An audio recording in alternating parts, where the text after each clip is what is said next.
क्या आप जानते हैं फ्लाइट में एयर होस्टेस के साथ क्या क्या होता है? वैसे एयर होस्टेस के साथ ये सारे मजे आप भी ले सकते हैं। एयर होस्टेस की ये 10 खास बातें जो कोई नहीं जानता, जिसे देखकर आपको भी यकीन नहीं होगा। आज के इस वीडियो में हम आपको एरोप्लेन और एयर होस्टेस के बारे में ऐसी ऐसी बातें बताएंगे जो कि पायलट और फ्लाइट अटेंडेंट द्वारा हम सबसे छिपाई जाती है। दोस्तों, अगर आपने कभी फ्लाइट में ट्रैवल किया है तो आपने नोटिस किया होगा कि फ्लाइट में एंट्री करते दौरान आपका स्वागत हमेशा एयर होस्टेस करती है, लेकिन इसके पीछे सच्चाई बिल्कुल उलट होती है। वो एक्चुअल में पैसेंजर्स की काउंटिंग कर रही होती है, और अगर फ्लाइट अटेंडेंट ऐसा उनके सामने करेंगी तो पैसेंजर्स को ये बात बुरी लगेगी।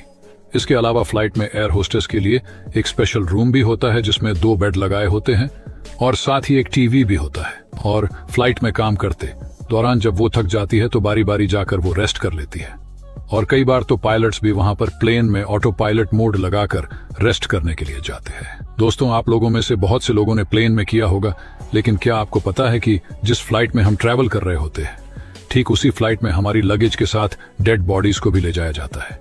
और ये बात कोई भी एयरलाइंस कंपनी कभी पब्लिक में रिवील नहीं करती, और साथ ही में अगर कभी प्लेन में करते दौरान किसी पैसेंजर्स की मौत हो जाए तो एयर होस्टेस उस शख्स को सीट पर बिठा देते हैं और कोशिश करते हैं कि लैंडिंग से पहले मुसाफिरों को इसके बारे में पता न चले, क्योंकि लोग ऐसी खबर सुनकर इधर उधर भागने लगते हैं, जिससे कि जहाज इम्बैलेंस भी हो सकता है।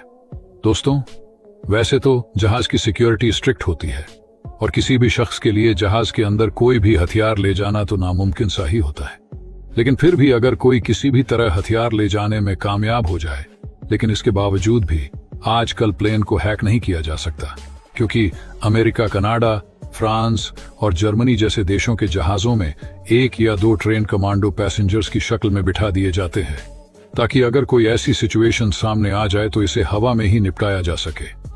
लेकिन हैरानी की बात तो ये है कि इसके बारे में ना तो एयर होस्टेस और ना ही प्लेन के पायलट को बताया जाता है, और इस सर्विस को एयर मार्शल सर्विस कहा जाता है। दोस्तों, 99% लोगों को ऐसा लगता है कि जब प्लेन में इमरजेंसी सिचुएशन होती है तो उसमें ऑक्सीजन सिलेंडर होते होंगे जो हमें इमरजेंसी के टाइम पर ऑक्सीजन देते हैं। लेकिन दोस्तों, आपको ये बात शायद नहीं पता कि प्लेन की के ऊपर हमारे लिए ये एक छोटे से में ऑक्सीजन होती है, जिसे केमिकल ऑक्सीजन जनरेटर कहा जाता है, और इससे हम 10 से 15 मिनट ही जिंदा रह सकते हैं। ये बात 99% लोगों को नहीं पता होगी कि जो खाना हमें फ्लाइट में दिया जाता है उसे करीब 2 से 3 दिन पहले ही प्रिपेयर करके रख दिया जाता है। और ये बात शॉकिंग है कि वो खाना हम पैसेंजर्स के लिए ही होता है, और ये खाना कभी पायलट को नहीं दिया जाता, क्योंकि उन्हें ये पता होता है कि प्लेन का खाना खाने लायक तो बिल्कुल भी नहीं होता। वैसे दोस्तों, आप में से ज्यादातर लोगों को पता होगा कि एयरप्लेन में 2 तरह की सीट्स होती है, एक तो बिजनेस क्लास और दूसरी होती है इकोनॉमी क्लास। और शायद आपको पता ना हो कि बिजनेस क्लास की टिकट इकोनॉमी क्लास से करीब 4 गुना ज्यादा महंगी होती है। अब आप क्या बता सकते हैं कि दोनों में से सुरक्षित कौन सी सीट होती होगी? ज्यादातर लोगों का यही कहना होगा कि बिजनेस क्लास महंगी है तो वही सुरक्षित होगी। लेकिन दोस्तों, एक स्टडी के दौरान यह पाया गया कि किसी खतरे के समय इकोनॉमी क्लास को तो चलो किसी न किसी तरह बचाया जा सकता है, लेकिन बिजनेस क्लास वालों को बचाने की संभावना लगभग ना के बराबर ही होती है, और ये बात कभी एयरलाइंस कंपनीज पब्लिकली रिवील नहीं करती। दोस्तों, क्या आप जानते हैं कि आपको एयरपोर्ट पर 2 घंटे पहले क्यों बुला लिया जाता है?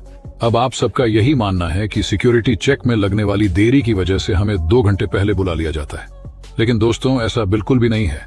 असल में हमें एयरपोर्ट पर 2 घंटे पहले इसलिए बुलाया लिया जाता है ताकि हम एयरपोर्ट पर लगी दुकानों पर खरीदारी कर सके, या फिर एयरपोर्ट के रेस्टोरेंट में खा पी कर पैसे सके, और ऐसा करके एयरलाइंस कंपनीज लाखों रुपए कमाती है।